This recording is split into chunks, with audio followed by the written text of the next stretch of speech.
La artritis psoriásica es una enfermedad inflamatoria reumatológica que se da en pacientes con psoriasis cutánea. Importante, cada 5 personas con psoriasis cutánea, una tiene síntomas reumatológicos de artritis.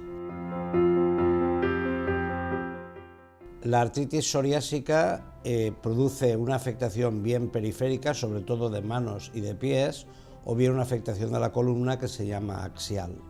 En ambos casos produce dolor, produce inflamación y produce incapacidad del paciente. Como todas las enfermedades crónicas, se trata de una enfermedad crónica, es importante en ellas el diagnóstico precoz. Diagnóstico precoz porque disponemos de tratamientos muy efectivos y estos diagnósticos evitan la progresión de la enfermedad. Consiguen que no se destruyan articulaciones, porque articulación que se destruye es articulación que ya no se va a recuperar.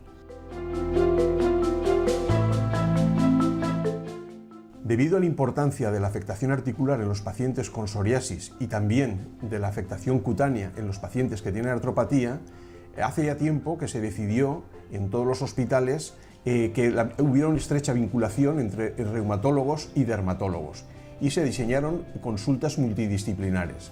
Diversos modelos de consulta disciplinares se han hecho. De preferencial, que significa que cuando un médico, un especialista ve a un enfermo, lo manda directamente. Conjunta, que es que los dos especialistas ven conjuntamente al enfermo que tiene ambas patologías, y nosotros hemos diseñado un nuevo tipo de consulta que le llamamos consulta alternante. ¿Qué ventajas tiene la consulta alternante? La consulta alternante significa que el paciente viene menos veces a la consulta. Una vez lo ve el reumatólogo, otra vez lo ve el dermatólogo. Por lo tanto, las consultas se espacian. El paciente pierde menos tiempo, está mejor atendido y eso supone a lo largo una mejor atención para el paciente, una mejor calidad de vida y sobre todo para el sistema un ahorro económico importante. Me llamo Irene, tengo una artropatía psoriásica.